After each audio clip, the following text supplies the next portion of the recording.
Yo, what up YouTube? It's your boy HB Clips, aka Pretty Boy Ray, and today we got a very special video for y'all. It is called Exploring Japan's Maid Cafe Culture by Aini. Now, if y'all been here long enough, y'all probably know that two of my dream places to visit is Japan, Greece, and yeah, those are two. So anytime I get to see some Japan content, you know I'm in there like swimwear. Now, also on top of that is NNN. If you know what NNN is, lock in, team, because you know some people may say if it ain't rice, it ain't nice. Some people, you know what I'm saying, some people might be weak to the charms of a Asian lady. But we gotta stay strong, stay focused, locked in. I know I am. You feel me? But let's get right into this, you feel me? Boom. Hold up. Before this video start, all her videos are great and very, very, very well put together. So I'm gonna hit the like because I'm that confident that this is gonna be a good video, but let's go. This is where cute girls come up to you dressed up as a maid, all excited and chatty. And where the typical customer— Welcome home, master. Hold on. Wait a minute. Something ain't right. is an otaku dressed up as a maid, all excited and chatty. And where the typical customer is an otaku, someone who is pictured to be socially awkward, even described by other critics as one who has lost touch with reality. Sounds hard. I ain't gonna lie. If I go to Japan, I will visit this, but I ain't socially awkward though. But right? That's the stereotype, but it barely scratches the surface. And frankly, it's not a fair way to look at the customers, the maids, or Japanese culture as a whole. So there's basically like Japanese Hooters or something. Basically. Or that one spot where the guy logged out because he went and the girls, like, they served coffee in like bikinis or something, and bro was gooning in his car. If y'all know, y'all know the whole goon side joke thing. This is basically like their version of Hooters, I'm assuming. If you were brother, expecting the place to be sus, the first rule of every maid cafe is no touching. So no, it's not that kind of place. There are more rules that are enforced and we'll talk about them, but despite these rules, maid cafes still have a reputation for attracting perverted— I'm pretty sure it doesn't. I gotta confirm this, but I'm trying to draw the parallels. Hooters, no touching, no touch policy, I'm assuming. Hooters does have a no-touch policy to protect the staff. Yep. I'm drawing the parallels. Is this really all maid cafes have to offer? What really goes on in one? And how did maid cafes become such a uniquely Japanese thing? We'll look at all of this, and by the end of this video, you might want to go to one yourself. From geisha to maid. The first thing to know is anyone who— If y'all don't know what a geisha is, basically, if y'all watch Demon Slayer, the entertainment district, the girls are geishas, I believe. Or like geishas are like the highest tier of the girls in the entertainment district. Goes to a maid cafe is not going for the coffee or the overpriced omurice. To no one's surprise, it's the maids who provide an entertaining, memorable experience that keeps customers coming back. And this idea of a female entertainer is actually deeply woven It's like into the people Japanese that go to Hooters. I think I've only ever been to Hooters once in my life, and I wasn't like an adult, so it's not like I was like, oh yeah, I'm gonna go to Hooters. It was like we just ended up going to Hooters, and I would say the food isn't probably something extravagant, so probably is the equivalent of old men going to Hooters to just look at the girls. Looking quickly at the geisha, the jokyu, and the hostess will give us a better understanding of how maid cafes fit within Japanese culture. All their roles blend a mix of eroticism, gender hierarchies, and commerce, and it's fascinating to see how these women weave charisma into their trade. Starting first with the geisha. Geisha first appeared during Japan's Tokugawa period, right when red light districts were beginning to emerge. This is also when a huge difference crystallized between Japan and the West, the place of sex in society. In Japan, sex is seen as a natural, essential part of life, similar to eating or sleeping. That's understandable. I feel like that's just life in general. Like, if you think about it, life is eat, sleep, reproduce. And that's the same way like animals live. Animals eat, sleep, reproduce. Mythology and creation stories like those of Izanami and Izanagi, rooted in fertility rituals, see sexuality as a force to be celebrated. This is very different to Christian perspectives, which see sex as sinful. Now, why are we talking about this difference in seeing sex? Alright, Christianity doesn't see sex as sinful. It sees like premarital sex as sinful. It sees the act of sex as something that is so special that you should only share it with your significant other. Because a lot of these female sex entertainers like who were skilled in the arts, sinful. educated, intelligent, independent, did have sex with their patrons. From a Western perspective, the knee-jerk response might be shock or confusion. Why would a woman lower herself to sell sex when she can do all these other things? But from the Japanese perspective, why not do it? The stigma attached to commercial sex in the West being shameful and degrading was not shared by Japan. And we can see this difference in attitude through vocabulary. In Japanese, the word for commercial sex literally translates to selling spring, a world away from blunt derogatory terms like whoring in English. With this crucial difference highlighted, we can now appreciate telling somebody they selling spring. I'm adding that to my vocabulary. Geisha were entertainers. Spring. They set the mood at gatherings, led conversations, and performed in the arts. It often took years for geisha to master their skills of singing, storytelling, dancing, playing musical instruments, pouring tea, writing poetry, playing go, and calligraphy. They were talented, badass women, and sometimes geisha chose to sleep with patrons. But sex was just one part of the wider package, never the sole focus, and it carried no shame. Geisha were not the same as sex workers. They offered a blend of artistry, companionship, and occasionally romance. This is a really important distinction and is highlighted by Galbraith, who says the Tokugawa period was the first time in Japanese history that not only sold sex, but also commodified conversation, companionship, and a unique form of eroticism by women for male entertainment. So I wonder, is the geisha still a thing in Japan, or is that not a thing no more? I'm not asking for personal reasons. This is an educational video. Geishas basically walked so maids could run. But we're not quite up to maids yet, because in the 1930s, geisha had been largely replaced in popularity by jokyu, cafe waitresses who wore kimono or aprons, brought food and entertained guests with conversation. Like geisha, jokyu were not primarily employed to sell sex, although sexual encounters sometimes occurred. After World War II, hostesses took over from jokyu, and today, hostess clubs form a significant part of Japan's entertainment industry.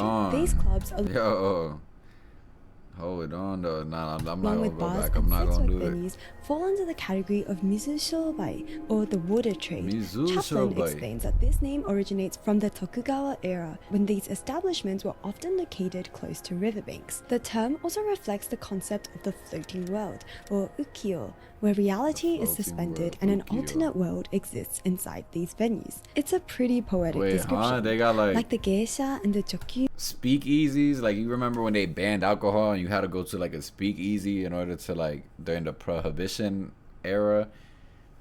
Is that basically so? In these big clubs, they have separate underground interactions to serve customers and add to the atmosphere of the venue. However, they also facilitate conversation between patrons, who are often co-workers attending an after-work party. Hostesses will help break the ice by initiating topics of conversation for co-workers to bond over. Across all these entertainment venues, female performers, whether geisha, jokyu, or hostess, skillfully create an intimate, enjoyable ambience for their patrons. In many ways, maid cafes operate similarly, just tailored to the interests of the 21st century. Which brings us to the question, how did maids become the symbol of this scene? Because last time I checked, maids in Victorian uniforms are a very British thing. So how then did the British maid become a cultural icon of Japan? Part of it is the fantasy tied to British maids, their image of servitude, innocence, and subtle sensuality. And the other part is because Japan is facing a deep and growing You know what's kind of crazy about the world? Like, part of Well, I wonder if females are like this too. I'm not really sure because I'm not a girl. But like, men find like attraction in innocence, but then they want to kind of like turn that into something sexual. Now, when I say like innocence, I don't mean like children, please. If you have thoughts about children, maybe try to find some help. And I'm not judging you. Well, maybe I am, but just try to get some help. Don't keep it to yourself. I feel like if you have an issue, you got to try to find a solution. Don't just hold on to that. But when I mean innocence, it's more of like there's some people that find like attraction in girls that are very revealing. Some people that find attraction in innocence of like a girl that's nice, covered up, like just takes well care of herself. You know what I'm saying? Crisis that is only getting worse. The British maid is often described by academics as a symbol of dependence, female passiveness, naivety, sexual vulnerability, youthfulness, diminished social status, and domesticity. And they were viewed this way: vulnerability, youthfulness, diminished social status, and domesticity. Like naive, like somebody that's naive, like youthful. Youthful is different than being young, but youthfulness, like dependence. But this also, I don't know. This might be. This seems like this, like some red pill. Like this is like some girl that the red pill niggas be talking about. That you listen to everything I say. You just gotta be in the kitchen. You can't talk back. Like, and they were. There's so the problem with, I feel like, society today is like submissive is seen as a bad thing, because it has that connotation of that the red pill people put on it, like, oh, you can't talk back to me if I say something and it goes blah blah blah. But submission is allowing your significant other, your male, your boyfriend, to lead. And that doesn't mean that you can't ever challenge his authority, because you're a person. If you got a point, you got a point. But a lot of people just see it as like, oh, if somebody says, "Oh, you're submissive to your husband," they'll take it offensive, like, "Oh, no, like my husband don't have me on a chain and leash." Like, no, if you chose to marry somebody, you should want to make that person happy, and vice versa. Just because your girl is submissive to you, don't mean you gotta treat her like an object. You married her because you love her, I assume, and you should treat her with the amount of respect that she treats you. Viewed this way because maids were typically quite young, sometimes as young as 12 or 13. They also worked in their employer's home, far from family and friends who would be able to look out for them. This situation created a significant power imbalance, leaving maids vulnerable to sexual harassment or assault. And it was this cultural backdrop that inspired the first appearances of maids in Japanese media, particularly within the gaming industry. Maids became popular characters in erotic computer games and later in dating sims. The first physical maid pop-up in Akihabara was the result of a popular maid game, Welcome to Pia Carrot 2. The pop-up was so popular, a few years later, in 2001, the first permanent maid cafe was open for business. Much like the musical by venues we discussed earlier, maid cafes create spaces of intimacy and belonging as maids build relationships with their customers. We'll take a deeper look at how they do this very soon, but I wanted to emphasize maid cafes being a place where you can build connections and community, because Japan is going through a loneliness crisis. The term muen shakai... I don't feel like that's just a Japan thing. I feel like the whole world is going through a loneliness crisis. Like, everybody's alone, but everybody's also scared. So like, and I feel like a lot of people are also scared, but like it's like a whole dynamic of being scared to be alone, and also scared to be with like give yourself to somebody, like, in a sense. Like, a guy can't shoot his shot, or like he's just gonna get disrespected. Like, shooting your shot is like crazy. Like, you gonna get an ill or blah blah blah. Like, the videos you see online, basically. Like, and that creates a loneliness, because if nobody's approaching, then nobody is accepting, and then both sides kind of take a hit. or relationless society, captures this growing social isolation. Perhaps the most haunting example of this crisis is the phenomenon of muanxi, solitary deaths, where people living alone die without relatives or neighbors noticing for weeks or even months. This isn't the only crisis we're seeing, because our privacy is also at greater risk than ever before. Girl, Think about how much we use the internet now, how our banking and personal details are all online, and if you're lazy like me, how you might reuse the same password across different sites, which is a really bad idea, by the way, because that's how I got hacked. And now back to Japan's loneliness crisis. I had to skip that. The increase in single-person households and weakening relationships largely happened after World War II, when Japan was rebuilding its economy and millions of Japanese moved from rural areas with their tight-knit communities to big foreign cities where they knew no one. And this was just the beginning of Japan's Great Migration society. Following the lost decade in the 1990s, employment became notably more unstable and many people were forced to rely on part-time and casual jobs. This not only fueled a sense of anxiety about the future, where do I go next? It also created uncertainty in people about their own identity, as what we do feeds into a big part of who we are. Both the shift towards single-person households and greater economic instability has led to many feeling alienated, isolated, and without support in Japan. It was within this social context that maid cafes flourished. These venues offered intimacy and connection to people who felt lonely. And since maids were first popularized in— I'm not gonna lie, that shit is interesting, because I'm not gonna lie, like, talking to somebody that's at work is kind of difficult or weird, because, like, for example, let's say if you go into, like, a restaurant or you go into a store or whatever, and the person working is cute, you're like, okay, they're cute, but do I even say anything because they're working and I don't want to be that guy, like, oh, interrupting you while you working, you feel me? Japanese culture through video games. The initial But let me know down in the comments how y'all feel about that, like somebody shooting their shot while, like, would you shoot your shot while the person is at work type shit? Into the concept of maid cafes were primarily otakus. In the 90s, otakus did not have a good reputation. They were thought to be socially awkward, described by Brao as being averse to creating personal relationships, as they preferred to stay locked up in their rooms at home where they collect whatever assuages their passions.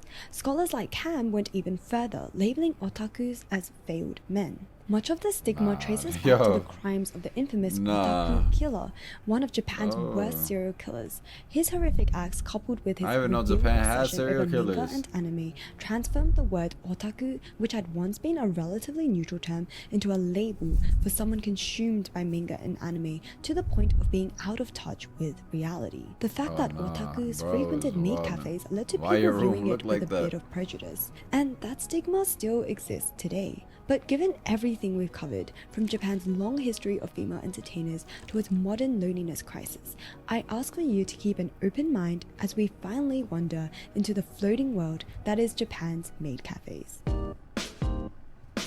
Welcome home, master/princess. Alright, princesses sound better than master. Master kind of crazy. Ask if you've been to Don't call me master. If it's your first time, she'll tell you that there are certain rules you must follow. 1. Never touch the maids. 2. Never ask for their contact details. 3. Never inquire about their work hours. 4. Never try to flirt or pick them up. 5. Never wait outside for the maids as they arrive or leave for work. Once you understand and agree, the question is, what if, like, can the maid shoot shots? You pay an entry I'm assuming not, and then you're allowed inside. Because Japanese people are very strict with their rules and discipline type shit. Welcome you home.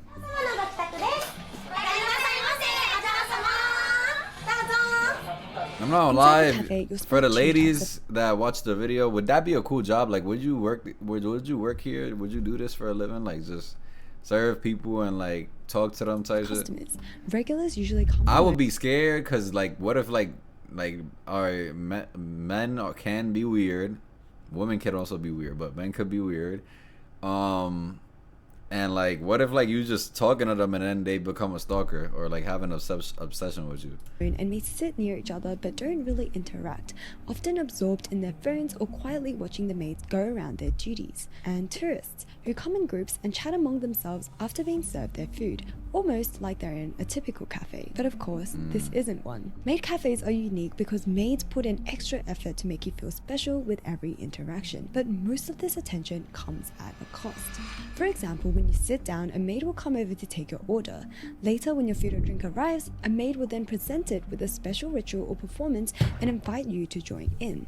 Here's an example of what that looks like. 失礼いたします。失礼いたします。させていただきます。こちら熱々の I'm not gonna lie, they bad though. させていただきます。 I'm just saying. Oh, that's このままで fire. も十分美味しいんですけれど、今から一緒にもっともっと美味しくするためにアイコメをお願いしてもよろしいですか？萌え萌えキュー。 I'm not gonna These lie. rituals are repeated This is every yo, time you order this shit would not fly in any America. sound, Like, or if you go to an American restaurant, they probably did this and said this shit in English with that voice. Like, you would probably be like cringing out. I don't know.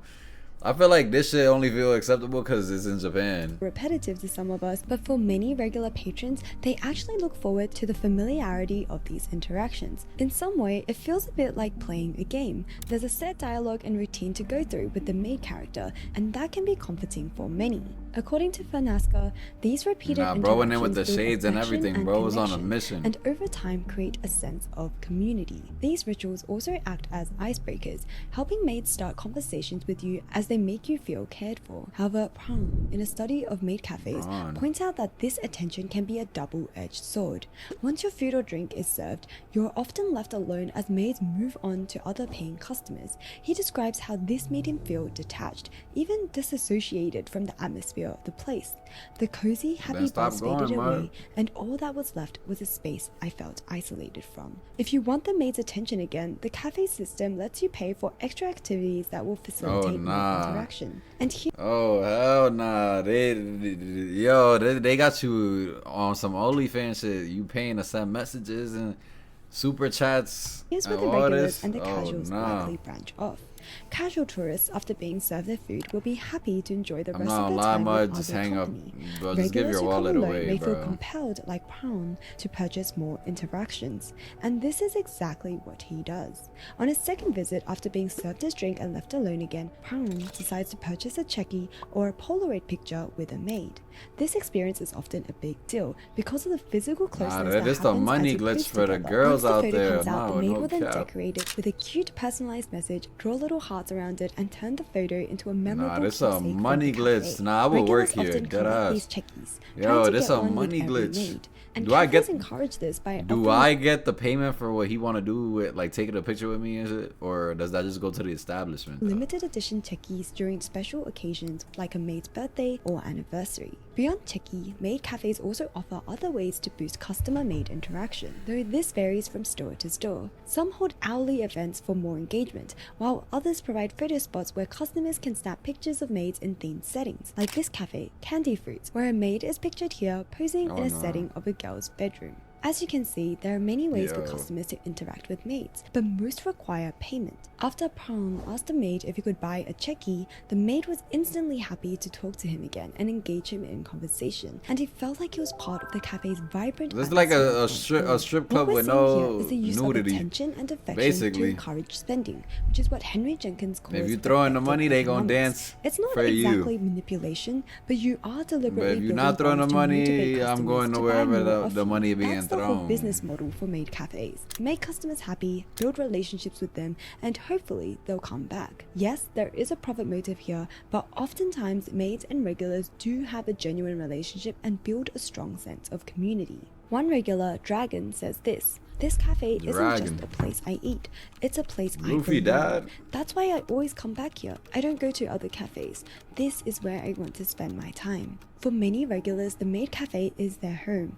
In a relationless society, this is where they found belonging. But it's not only the customers who benefit. Maids themselves also enjoy the work and the connections they form. In an illuminating study by Bafeli and Yamaki focused on maids working in the cafes, many maids stated they were otakus themselves and they enjoyed bonding with customers over similar interests. Others dreamed of becoming idols and planned to use their exposure at maid cafes to slowly build a following. The work environment also Damn, helped this for really the maids money boost their glitch, self-esteem. literally. One maid, Mako, stated, "I was never very confident about my appearance. appearance. When I was a student, I was often bullied. One reason I Damn. became a maid was to build confidence in myself. I've only been a maid for a year, so I'm still learning to accept myself. My first goal is to become someone who can learn to love themselves. The positive attention and affection from customers has helped Mako grow, see value in herself, and become more confident. Another maid, Mina, describes herself as being negative and pessimistic, but since joining the cafe and interacting with all kinds of princesses and masters, she realized how much support she gets. Nah, I'm She not now calling feels nobody responsible master, for their though, I ain't gonna happiness. lie. When she's happy, her customers are happy too. Mina says she's become very positive and Damn, they liked love as their a result. job. At first glance, the maids in Japanese maid cafes may seem like they're as passive and as powerless as the British Victorian inspiration, but this power dynamic is really subversed. In Japanese maid cafes, it's the maid who holds the power and runs the show. They're charming, confident, and build connections in an increasingly solitary society. Some people don't need that kind of connection, and that's fine, but for others, this connection means the world to them. Maid cafes are sometimes judged for their service, and there is a stereotype around their regulars. But in today's era, where genuine community is hard to find, why look down on a space where both staff and guests can share joy without harm? Japan's tradition of female entertainers runs deep, and maid cafes are simply the latest chapter. So, what do you think? Would you go and try one? Or if you've already See, gone, I would go, how's your- but I'm not gonna lie. I'm not doing that. I'm not doing that payment to get a picture. I'm not. I'm going to get my food, and if the interaction is valid, the interaction valid. The interaction not valid, I'm not paying for you to come back to my table. Hell no. What you think this was? But that was a great video from Aini. Leave a like, leave a comment down below on what y'all would like to see next, and I'ma holla at y'all, man. Have a blessed day. Peace.